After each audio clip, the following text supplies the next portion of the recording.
Hello friends, চলো আজকে তোমাদের একটা ব্লাউজের পুরোপুরি নেক ডিজাইনটা করা দেখায়।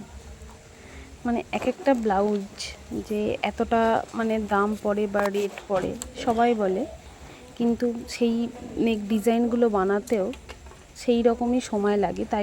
তাই জন্যই সেই নেক ডিজাইনগুলো বা সেই রকম ব্লাউজগুলো বানাতে একটু সময়ও লাগে, সেই কারণেই তার রেটটাও অনেকটা বেশি পড়ে যায়। যেমন এই যে ব্লাউজটা আজকে আমি তোমাদের দেখাচ্ছি, এর নেক ডিজাইনটার হচ্ছে কুইন নেক ডিজাইন। দেখো, ফার্স্ট আমি ওরকম রাউন্ড শেপ করে একটা ছোট কাগজকে ভালো করে এরকম হাফ রাউন্ড করে কেটে নিয়েছি। তারপর একটা পেস্টিং পেপারের উপর এইভাবে গলাটা করে নিয়ে রাউন্ডের ওপরে তবে এইভাবে রাউন্ড করতে হবে। তো এইগুলো পুরো এক একটা ধাপ, এক একটা পার্ট করে আমাকে পুরো সূক্ষ্মভাবে করতে হবে, আর সব দিক যাতে সমান থাকে সেটাকেও দেখতে হবে। তারপর আমি এই নেকটা ঠিক যেমনভাবে উড পেন্সিলে করে দাগ দিয়ে আমি ডিজাইনটা করেছি, ঠিক সেইভাবেই তার উপর দিয়ে কাঁচি চালিয়ে ঠিক সেইভাবেই যেন সমানভাবে কাটে সেই দিকটাও নজরে রাখতে হবে। একটু যদি উল্টো পাল্টা হয়ে যায় তাহলেই আমাকে আবার নতুনভাবে বানাতে হবে, তাহলে এই নেক ডিজাইনটা অন্য রকম হয়ে যাবে, ঠিক তখন আর ভালো লাগবে না।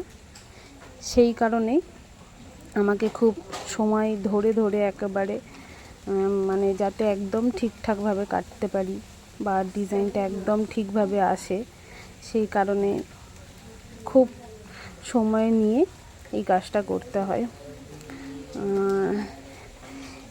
সেই কারণেই মানে এইগুলো মানে কাজ যত সূক্ষ্ম হয় তত ডিজাইন দেখতে ভালোও লাগে, তাই একটু সময় তো দিতেই হবে সব দিকেই। তারপর এগুলোকে কাপড়ে ভালো করে পেস্টিং করে বসানো, তারপর সেগুলোকে ঠিক যেইভাবে কাটলাম ঠিক সেইভাবেই আবার তার ধার বরাবর যাতে একটুও সেলাই এদিক থেকে ওদিক না হয়, ঠিক সেই মতো মানে সাইড দিয়ে ঠিক সেই মতোভাবেই সেলাই করতে হবে। দেখো, আমি এই যে লম্বা যেটা মানে শুধুমাত্র গলাটা ছড়িয়ে না যায় সেই কারণে এই দাগটা রেখেছিলাম, ওইটাকে আমি কেটে বাদ দিয়ে দিচ্ছি। তারপর এবার পুরো আর কি এই ডিজাইনগুলো মাথা বরাবর দিয়ে একদম ছুঁচটাকে সেইভাবে নিয়ে গিয়েই আমাদের সেলাইটা করতে হবে, যাতে একটু এদিক থেকে ওদিক না হয় সেটাতেও লক্ষ্য রাখতে হবে। একটু এদিক ওদিক হয়ে গেলেই শেপটা কিন্তু নষ্ট হয়ে যাবে। দেখো, তারপর আবার আমাকে ওই ডিজাইনগুলোকে আবার এইভাবে কাটতে হবে। বুঝতেই পারছো কতটা সময় ধরে কাজটা করতে হয়, আর খুব ধৈর্য নিয়েও এই কাজগুলো করতে হয়। তবে ভালো লাগে নতুন নতুন ডিজাইন, নতুন নতুন চ্যালেঞ্জ প্রতিদিন করতে। একই রকম আর কত ভালো লাগবে।